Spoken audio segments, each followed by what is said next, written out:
The Prophet Muhammad, peace be upon him, once said, "Take advantage of 5 before 5, your youth before your old age, your health before your sickness, your wealth before your poverty, your free time before you are preoccupied, and your life before your death." Reflecting on this profound guidance, are you ready to remove the habits that prevent us from maximizing these blessings? Today, we embark on a journey to quietly eliminate 10 habits from our lives, enhancing not only our spiritual connection, but our everyday experiences as well. Stay with us as we explore how removing these burdens can lead us to a purer, more focused life, inspired by the wisdom of Islam. 1. Inconsistency and wrong prioritizations.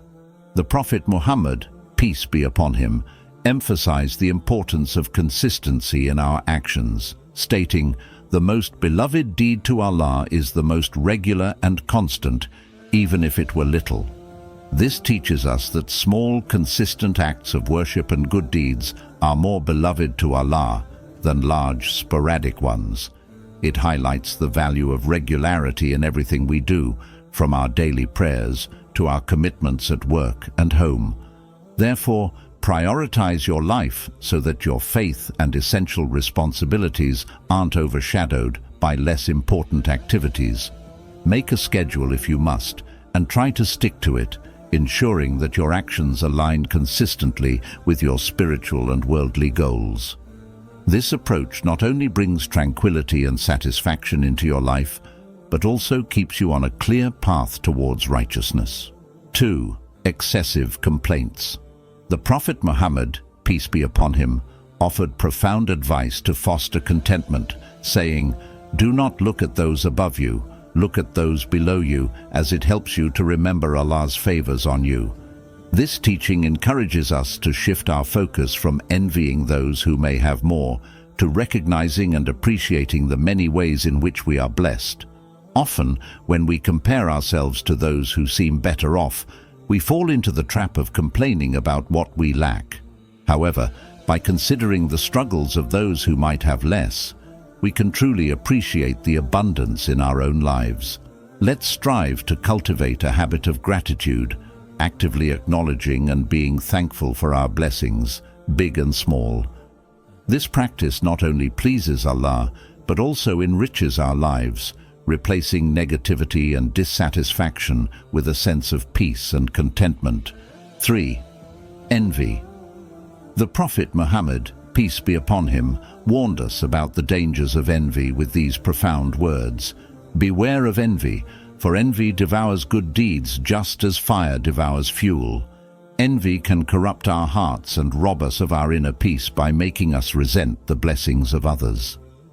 Instead of feeling bitter about what others have, Islam teaches us to focus on purifying our own hearts and finding contentment with the blessings that Allah has given us. By appreciating what we have and wishing well for others, we can protect our good deeds from being consumed by the destructive flames of envy. 4. Delaying your tasks. The Prophet Muhammad, peace be upon him, advised us to take advantage of 5 key opportunities before they are lost. Your youth before you grow old, your health before you become ill, your wealth before you face financial hardships, your free time before you become busy, and your life before you pass away. This wisdom highlights the importance of acting promptly and not putting off tasks. By managing our time wisely and addressing our duties without delay, we can make the most of our current circumstances and prepare ourselves for future challenges. Let's strive to complete our responsibilities as soon as we can, ensuring we don't regret missed opportunities. 5. Jealousy. The Prophet Muhammad, peace be upon him, provided a profound guideline for nurturing genuine faith. None of you truly believes until he loves for his brother what he loves for himself. This teaching underscores the importance of selflessness and mutual well-being in the community. Jealousy undermines these values by filling our hearts with discontent and resentment, when we see others succeed or possess what we desire. Instead of allowing jealousy to take root, we should cultivate a spirit of love and empathy. When we rejoice in the successes of others and support them in their endeavors, we not only adhere to the Prophet's wisdom, but also foster a healthier, more harmonious community. By replacing jealousy with this proactive love, we align closer with the essence of true belief and strengthen our own faith. 6. Lack of gratitude. The Prophet Muhammad, peace be upon him, imparted a profound lesson when he said, "Whoever does not thank people has not thanked Allah." This teaches us the importance of acknowledging and appreciating the kindness and efforts of others, as it is a reflection of our gratitude towards Allah Himself. Recognizing both the small and big blessings in your life is crucial. Whether it's a simple meal, good health, or the support of family and friends, every blessing deserves acknowledgement. Make it a habit to express your thanks openly to those who make a difference in your day, from a helpful colleague to a supportive family member. This not only fosters positive relationships, but also cultivates a heart that recognizes and values the countless blessings bestowed by Allah. 7. Gossip and backbiting. The Prophet Muhammad, peace be upon him, once asked his companions, "Do you know what backbiting is?" His companions, showing their respect and eagerness to learn, replied, "Allah and His Messenger know best." He then explained, "Backbiting is when you say something about your brother or sister that they would not like. It's like talking behind someone's back in a way that if they heard it, they would feel hurt or upset. This could be anything from mocking, criticizing without good intention, or spreading personal information without consent. The Prophet, peace be upon him, teaches us to either speak positively about others or to choose the dignity of silence.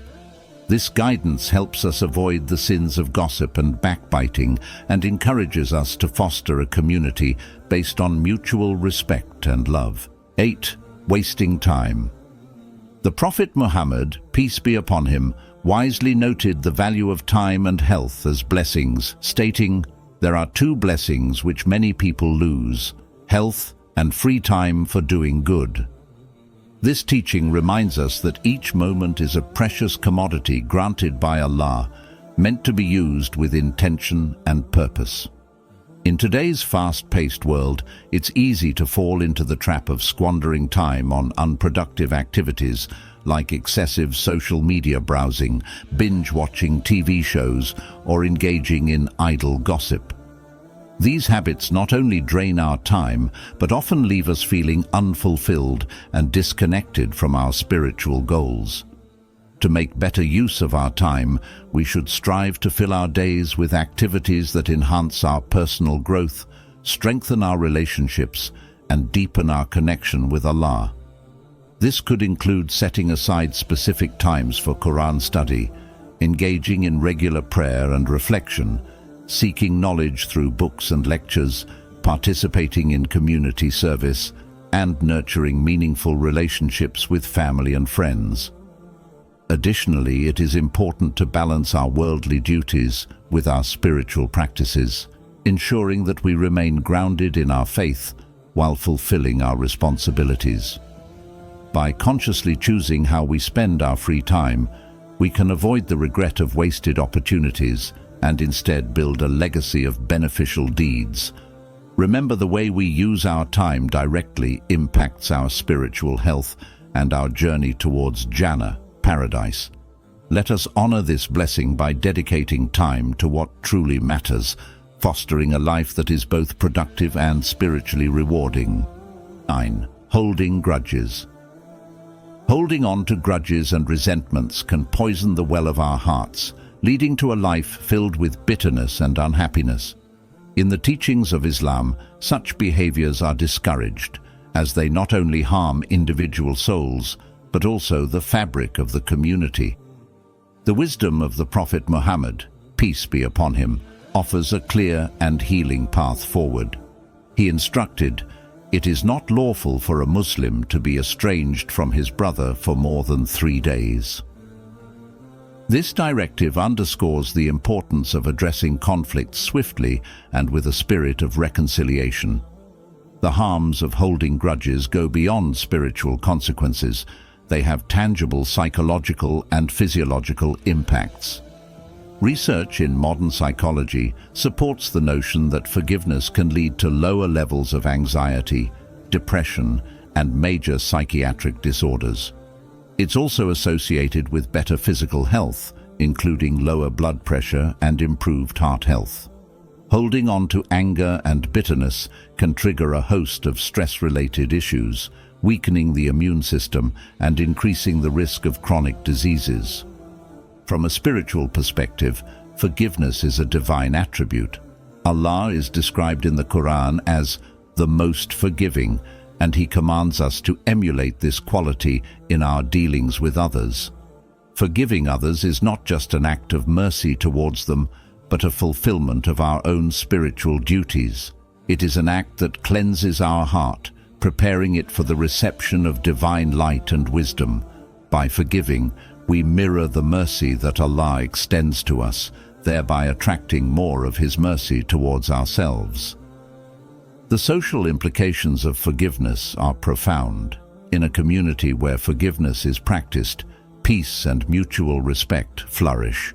The Prophet Muhammad, peace be upon him, not only preached forgiveness, but also practiced it, even with those who had gravely wronged him and his followers. His life is replete with instances where he chose forgiveness over revenge, thereby healing divisions and building an inclusive community. This model of conduct promotes social cohesion and strengthens community bonds, which are essential for the well-being and unity of the Ummah. Letting go of grudges involves several steps. It begins with self-reflection, understanding why we hold on to certain feelings, and assessing their impact on our lives. This is followed by a conscious decision to forgive, which may require us to empathize with the person who has wronged us. Communicating openly and honestly about our feelings can aid in this process, as can making dua, supplication, for the strength to forgive and for guidance. Lastly, actively rebuilding trust and understanding can restore and even enhance relationships. In the larger view, forgiveness fosters resilience. It empowers us to overcome life's inevitable setbacks and conflicts with grace and strength. It teaches us to handle grievances in a way that promotes personal growth rather than emotional stagnation. As we learn to forgive, we develop a more profound capacity for compassion, understanding, and empathy, which are cornerstone virtues in both personal development and community building. Practicing forgiveness has a ripple effect. By choosing to forgive, we set a powerful example for others, especially the younger generation, who learn from the actions of the adults around them. Teaching forgiveness and demonstrating it in our daily interactions help cultivate a culture of patience, tolerance, and mutual respect. The process of forgiving is also deeply connected to our spiritual rituals. Regular prayer, fasting, and reading the Quran can enhance our capacity to forgive, as these practices connect us with Allah and reinforce our resolve to follow His path. They remind us of the bigger picture and help us to let go of petty grievances.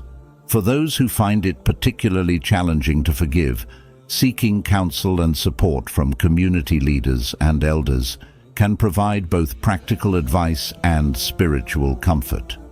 These resources are invaluable for healing and reconciliation, offering a space for mediation and understanding that is deeply rooted in Islamic principles. Forgiveness is a journey, sometimes challenging, but always rewarding. As we strive to forgive, we must remember to be patient with ourselves and others.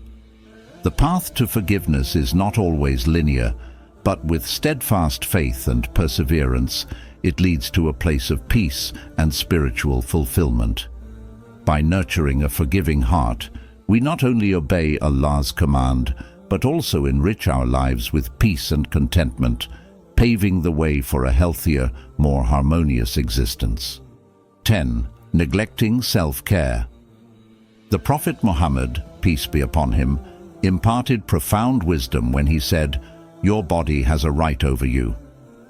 This essential teaching from the Hadith highlights the Islamic perspective that taking care of one's physical health is not merely a personal preference, but a significant religious duty. This principle asserts that maintaining our physical well-being is crucial to fulfilling our obligations both to Allah and to those around us. Self-care in Islam is comprehensive. It encompasses a holistic approach that includes physical, mental, and emotional health. Physically, it involves eating a balanced and nutritious diet that provides the energy and nutrients necessary to sustain daily activities and worship. The Sunnah of the Prophet, peace be upon him, encourages moderation in eating and emphasizes the health benefits of foods like dates, honey, and olives.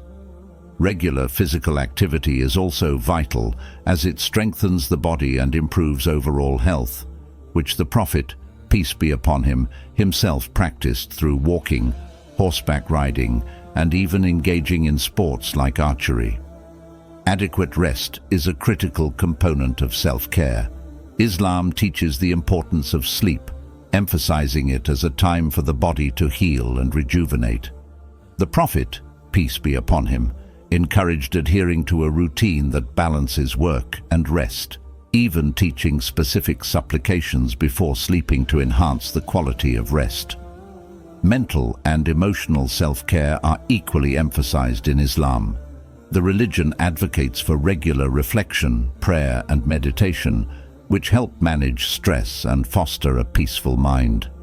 Practices such as making dua, supplications, and performing dhikr, remembrance of Allah, are not only spiritual exercises, but also promote mental clarity and emotional stability. Engaging in community activities, maintaining strong family ties, and fostering good relationships are also seen as essential practices that support emotional well-being. Ignoring these aspects of self-care can lead to a diminished ability to fulfill one's religious duties effectively. For instance, poor health can impede one's ability to perform the daily prayers, salah, which require physical motions such as standing, bowing, and prostrating. It can also affect one's ability to fast during Ramadan or perform the Hajj pilgrimage, which demands significant physical exertion. Practicing self-care also aligns with the Islamic principle of preventing harm, which is emphasized as a key aspect of leading a righteous life. The Prophet Muhammad, peace be upon him, taught that we should neither harm ourselves nor others, and neglecting our health could be seen as self-harm. By not taking adequate care of our physical and mental needs, we risk diminishing our ability to perform our religious duties and serve our community effectively. The concept of self-care in Islam extends to one's appearance and hygiene, which is considered a part of faith. The Prophet, peace be upon him, placed great importance on cleanliness and neatness, often discussing personal hygiene as integral to a Muslim's life. He advocated for regular bathing, oral hygiene, and the use of fragrance, especially when attending communal prayers. This not only fosters self-respect, but also shows respect for those around us, enhancing the sense of brotherhood and unity during communal worship. Mental health is a critical component of self-care that is gaining recognition within the Muslim community. The teachings of Islam encourage seeking knowledge and understanding, which includes awareness of one's mental health. Addressing issues like anxiety, depression, and stress through professional help, counseling, and community support is in line with Islamic teachings that encourage seeking solutions and remedies to difficulties. In the sphere of emotional health, Islam teaches the regulation of emotions through self-reflection and mindfulness. The practice of muhasabah, or self-accountability, where one reflects on their actions and intentions daily, is a form of emotional self-care that helps in personal development and spiritual growth. It allows individuals to identify areas of improvement and seek forgiveness and guidance from Allah. In recognizing the rights of the body, it is crucial to consider the environment we live in. Engaging in activities that promote a healthy environment, such as community cleanups and being mindful of our ecological footprint, are extensions of self-care that also care for the collective space of the Ummah, community. The balance between work and leisure is a part of self-care that Islam encourages. The Prophet Muhammad, peace be upon him, recognized the need for leisure and recreation and engaged in activities that brought joy, such as spending time with family and friends, playing with children, and enjoying nature. This balance is vital for sustaining energy and enthusiasm in both worship and daily responsibilities. By understanding and practicing self-care in these comprehensive ways, Muslims not only uphold their religious duties, but also contribute positively to their communities. Each act of self-care is an act of faith, a step towards fulfilling the comprehensive Islamic way of life that cares for the mind, body, and soul. These habits and embracing the wisdom of our Prophet Muhammad, peace be upon him, we can lead more fulfilling and spiritually aligned lives. Reflect on these teachings, implement positive changes, and witness the blessings unfold in your life. Thank you for watching, and until next time, peace be upon you. Salam.